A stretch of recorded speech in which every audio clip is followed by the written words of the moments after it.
pessoal, tudo bem? Hoje a gente vai falar um pouquinho a respeito das novas polêmicas da contribuição sindical. Com a reforma trabalhista, o artigo 578 passou por uma modificação e agora não temos mais a figura do antigo imposto sindical. Hoje temos a figura da contribuição sindical. Então, o imposto sindical, que antigamente era devido e compulsório, hoje passa a ser facultativo.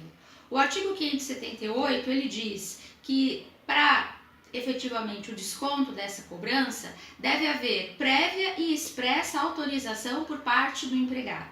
Diante dessa repercussão, muito se discutiu até a questão da constitucionalidade do artigo, haja vista que não se observou Constituição Federal, própria CLT ou até mesmo as regras tributárias, já que o imposto que era compulsório simplesmente agora se torna uma contribuição. Porém, essa polêmica já foi encerrada, porque o STF, por meio da ADI 5794, disse que o artigo é constitucional. Portanto, não cabe mais qualquer tipo de discussão.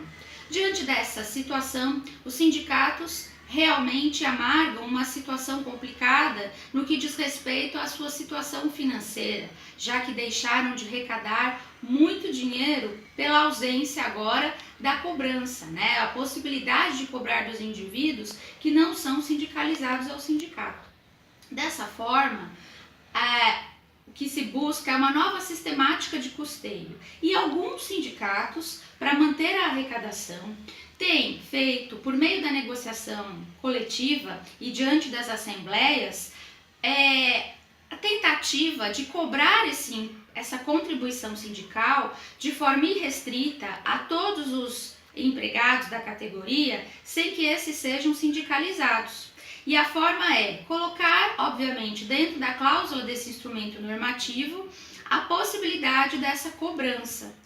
Veja, isso é algo duvidoso e muito complicado, porque essa cobrança não pode ser repassada para o indivíduo que não é sindicalizado, posto que o não sindicalizado nem participar dessa assembleia pode participar, e muito menos ter direito a voto. Então, nessa situação, diante dessa impossibilidade, muito se duvida da própria questão no que diz respeito à possibilidade de cobrança. Por quê? Porque se esse indivíduo não é associado ao sindicato, não pode participar da assembleia e não tem direito a voto, como agora ele tem que sofrer uma cobrança e um desconto irrestrito? A norma diz que ele, para, obviamente, contribuir, precisa de expressa e prévia autorização. E o sindicato, ainda, para forçar essa cobrança, diz que o indivíduo precisa fazer uma carta de oposição. Ora, a própria norma é expressa e não cabe esse direito ou essa obrigação ao empregado não sindicalizado, já que ele tem que dar uma expressa e prévia autorização.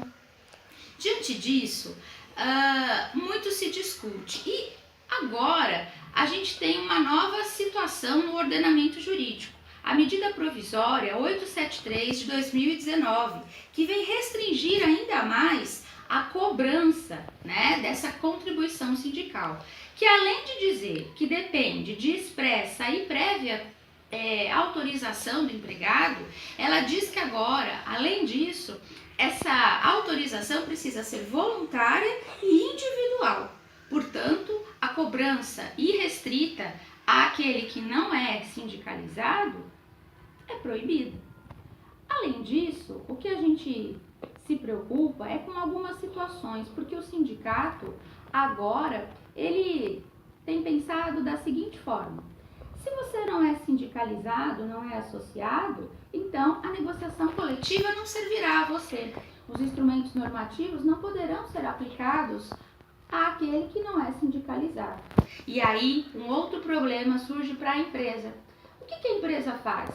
Ela aplica ou não aplica as normas contidas em convenções ou acordos coletivos? Ela desconta ou não desconta a contribuição sindical de todos os empregados? Pois é, muito se tem a discutir, porque a ideia é muito complicada no sentido de que a Constituição Federal permite e reconhece os instrumentos normativos, dando a possibilidade de que os empregados tenham atrelados ao seu contrato de trabalho os benefícios das contribuições, os benefícios das convenções e dos acordos coletivos de trabalho. Além disso, por outra parte, o empregador ele é obrigado a repassar esses benefícios aos empregados. Todavia, diante dessa situação polêmica em que nos encontramos, somente a vida prática e as decisões que vierem da justiça poderão nos dar um norte. O que fica nesse primeiro momento é que há necessidade de se refletir e de se ponderar essa situação. Por isso eu convido vocês à leitura de um pequeno artigo que escrevi a respeito dessas novas polêmicas que envolvem a contribuição sindical. Passa no nosso blog, espero você lá. Um grande abraço.